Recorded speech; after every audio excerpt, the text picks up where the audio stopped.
Idol, binubuli na ni Brad Miguel mga idol natin ginagawang water stand. Yan. So ako naman mga idol ay mag-ano ko dito mga idol sa hole naman dito. Dito sa gilid nito. Yan. Bubutasan natin to dito para malagyan natin to ng drinker. Dalawang drinker natin ilagay dito sa pader nito. Drinker ng mga baboy. At saka mamaya natin ilagay doon yung tangke. Yon, doon po natin ilagay ang ating pinaka water tank nakapatong doon sa ating ginawang concrete stand. So, huwag natin patagal ito mga idol. Umpisa na natin to. Let's go. So, galing sa flooring mga idol, ay gawin na natin ano. Dati ginagawa ko doon sa baba ay 40 galing sa flooring. Ngayon gagawin ko na lang na ano, 35. Yan, 35. Para abot ng mga biik. Kasi pag biik pa kasi, pag 40, hindi na abot ng biik. Gagawin ko lang ng 35. Ayan. So, dalawa natin nalagay ito na drinker. So, ngayon mga idol, bubutasin na natin yan para maipasok na natin itong ating spring. Ito ang ating pagkakabitan ng pig drinker. So, ito po mga idol natin drinker na ikakabit. Yan. Ito yung didihan o inuman ng baboy. Pag kinagat ng baboy ito, automatic ang lalabas yung tubig doon sa akin ng bibig. So, dito natin iti-treat. Ayan, sa coupling. Ayan. So, ito yun ang ating papasok doon sa butasan sa hole. Kasama natin mga idol, ang ating pader. Gamit ang ating diamond concrete hole. Ito mga idol. Ayan o. Ito ang itsura niyan mga idol o. Sa personal. So, yun na po mga idol. Butas na siya. So, papasok natin ito ating ano dito. Ayan, ayan. Ayan. Ito na ating drinker dito. So, papasakan natin yan ng PVC dito. Doon naman sa likod, papunta sa ating tangke. So, ito naman isang ating butatan. Kung meron kang ganito mga idol, kung nakantalo, diamond, concrete hole. Napakaganda mga idol gamitin mga pambutas. Hindi masisira mga idol ang ating pader. Kung meron kang ganito pambutas sa pader, kahit sa tiles, pwede ito. So, ito na mga idol, ating ilagay na ito ating drinker.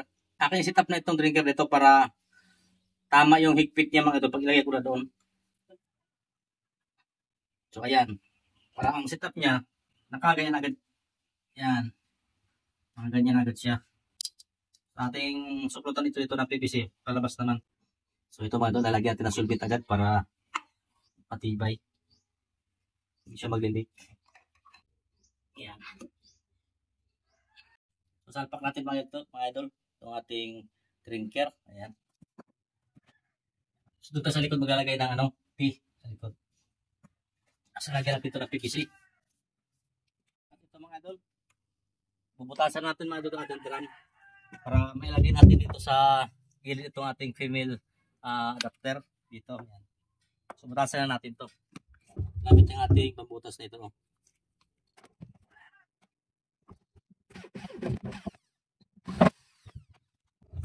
So yan mga idol, butas na mga idol. So ito ang ating iti-tray dito. So lalagyan natin mga idol ng teflon para walang katagas-tagas.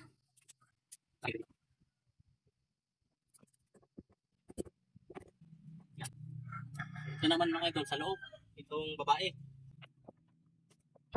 So tayo dito. Kailangan nilagyan natin ng ano, teflon doon sa loob. So ating ipoplubot ito sa lapis. Pati tayo hirapan doon. Mahirap magpulupot mga idol doon kasi malaki yung bilog ng bahayan ng teflon. Gagawa tayo ng paraan. Tatransfer natin sa maliit na bilog. Pati tayo mahirapan.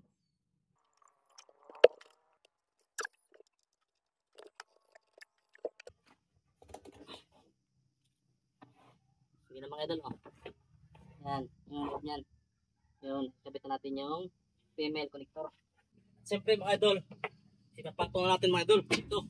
Dito po ito nakapwisto mga idol. So, maglalagay tayo ng elbow. Punta dito. Yan. So, drop tayo dito. Papunta dito sa ating T. Ilagay T dito. So elbow naman daw sa dulo. At siyempre bago natin mga salpak ang ating PVC dito sa ating paglalagyan ng coupling, atin mo lang gasgasin. Yan, lagarian natin. para maalis yung kanyang inis. Pagaspangin natin baga. Para matibay ang kapit ng ating solvent. Hindi siya mabubunot kapag malakas ang pressure. Sa bagay, hindi man malakas ang pressure dito kasi ito lang drum lang ang ating ginawang tangke. Pero mainam na po yung ano, sigurado tayo. Siyempre, lalagyan natin ng solvent.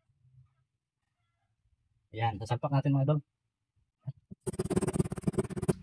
So, sa mga ganito mga idol, huwag mo natin i-solvent. Actual mga tayo ito. Actual.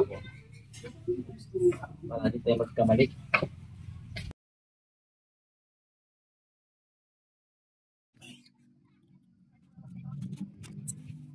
Ay.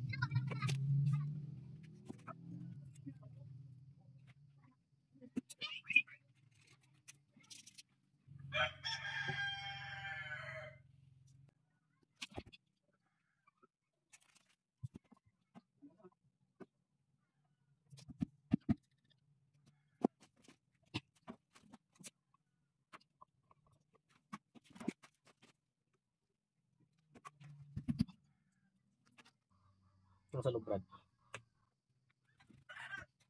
Mga idol, aming ginagawang DIY na water tank saka DIY na concrete stand. Ayan, patungan ang ating tangke. Yan, ating nilagyan ng tubig para matesting natin kung walang leak yung ating piping installation. Ayan. So okay naman mga idol. Wala mga leak tuyo. Walang leak, okay. Walang tagas. So maganda ang ating pagka-install. Kasi nilagyan natin ng solvent. So dito naman sa drinker. Okay, wala ding leak dito. Ayan. Yun. Medyo bagong lagay lang mga idol. Basa pang simento. May simento pa. Okay mga idol. So ngayon ating titistingin mga idol ang ating drinker ng ating mga patiner. So yan mga idol ang ating drinker ha. So ating ititisting yan kung legit na may tubig yan. Testing natin mga idol. Diba, meron mga idol. May tubig na lumalabas mga idol. Yan. Pag kinagat ng baboy ito, sisirit ang tubig yan. Yan Yan Yan. Pag kinagat ng baboy ito, yan, tutulog po yan. So okay, ang ganda. Kita naman. Yan, okay, malakas mga idol. Yan, pag kinagat ng baboy, yan. May tubig siya. Yan, sabay natin. Yan, meron mga idol. Okay kayo mga idol. Thank you for watching. Follow for more. At huwag yung kalimutan mag-like and share sa ating video. Salamat.